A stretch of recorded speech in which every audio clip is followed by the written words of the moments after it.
বাজারের কোনো কিনা মশলা নয়, বাসায় তৈরি খুবই অল্প পরিমাণে মশলা দিয়ে মজাদার বিফ বিরিয়ানি রেসিপি নতুনদের জন্য খুবই উপকারে আসবে। আসসালামু আলাইকুম, কেমন আছে সবাই? আশা করি সবাই ভালো আছো।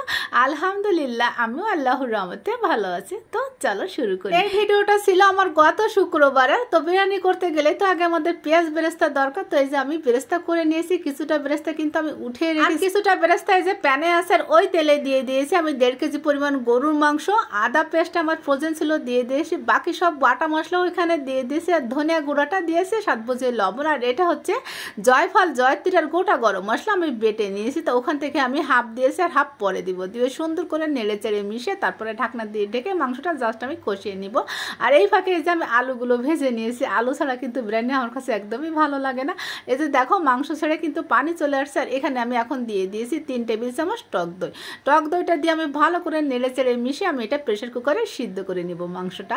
আর মাংসের উপরে যে অতিরিক্ত পরিমাণে তেল ছিল আমি কিন্তু প্যানে ওটা নিয়ে নিয়েছি। এই তেলেই কিন্তু আমি রাইসটা ভেজে নিব, অতিরিক্ত আর তেল দিব না। বিরিয়ানিতে বেশি পরিমাণে তেল হলে খেতে একদমই মজা লাগবে। ওই তেলে আমি দিয়ে দিয়েছি গোটা গরম মশলা আর 1 মুঠ হচ্ছে কাঁচামরিচ ভেঙে দিয়েছি। আর এখানে হচ্ছে 4 কাপ রাইস আমি আগে থেকে ধুয়ে 20 মিনিট এসে পানি ঝরিয়ে তারপরে রেখে দিয়েছিলাম। রাইসটা আমি 6 থেকে 7 মিনিটের মতো ভেজে নিয়েছি। আর এই তেলে কিন্তু আমার রান্নাটা হয়ে যাবে। তো আমি 4 কাপ রাইসের জন্য এখানে নিয়েছি 7 কাপ গরম পানি। আর বাকি এই যে মশলাটা ছিল বাটা মশলা সম্পূর্ণটুকু কিন্তু এখন দিয়ে দিয়েছি। আর দিয়ে দিয়েছি এখানে হাফ ফালি লেবুর রস সম্পূর্ণ চেপে 1 টেবিল চামচ দিয়েছি গোড়া দুধ দিয়েছি, মটরশুঁটি আর 1 টেবিল চামচ দিয়েছি চিনি। চিনিটা দিয়েছি যা স্বাদ বাড়ানোর জন্য।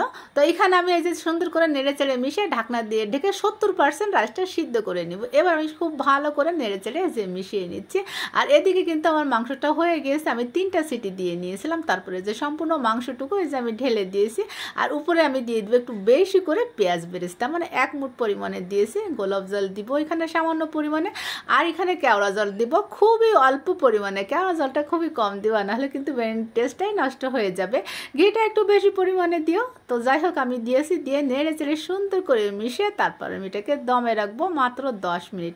খুবই অল্প সময়ে কিন্তু এই বিরিয়ানিটা হয়ে যায়। দেখো কম মশলায় একদম কিন্তু মজাদার ঝাঁকানাকা একটা বিরিয়ানি হয়ে যায়। কিনা মশলায় কিন্তু এই স্বাদটা পাবো না। আমি চুলার পর একটা তাওয়া বসিয়ে দিয়েছি, দিয়ে তারপর আমি বিরিয়ানিটা দমে দিব 10 মিনিট। প্রথমে কিন্তু আমি হাই ফ্লেমে রেখেছিলাম 3 মিনিট, পরে কিন্তু মিডিয়াম টু লো ফ্লেমে রেখে আমি মানে সম্পূর্ণ 10 মিনিটে আমি ওটা দমে রেখেছিলাম। এই ফাঁকে আমি কিছুটা কাবাব ছিল এই যে আমি ভেজে নিয়েছি, যেহেতু শুক্রবারের আয়োজন ছিল। তো এই যে ভাজা হয়ে গেলে এটা আমি রেখে দিয়েছি। আর এদিকে দেখো আমার 10 মিনিট পরে আমি ঢাকনাটা খুলতেই না আমার পুরো ঘর কিন্তু সুগন্ধে মৌ মৌ হয়ে গেছে। যেহেতু বাটা মশলায় বিরিয়ানি রান্না করা স্বাদ তো হবে, সেই সাথে সুঘ্রাণে পুরো বাড়িটা না মৌ মৌ করছে। খুবই অল্প মশলায় যে এত মজার বিরিয়ানি হয়, ট্রাই না করলে কিন্তু বুঝতেই পারবে না। তো বিরিয়ানি দেখে তো বুঝতে পারছো কতটা মজার হয়েছে। তো যাই হোক আমি এই যে পরিবেশন করে নিচ্ছি, যেহেতু শুক্রবার ছিল সবাই নামাজ পড়ে না খেতে আসবে। তো আমি উপরে একটু পেঁয়াজ বেরেস্তা যে ছড়িয়ে দিয়েছি, আর একটু সালাদ করেছিলাম, আর ওই যে টিকা। এইটুকু ছিল আমাদের দুপুরের আয়োজন, সিম্পল। তারপরও না সবাই অনেক বেশি মজা করে খেয়েছিলাম। তো আজ এই পর্যন্ত, সবাই ভালো থেকো। আসসালামু আলাইকুম।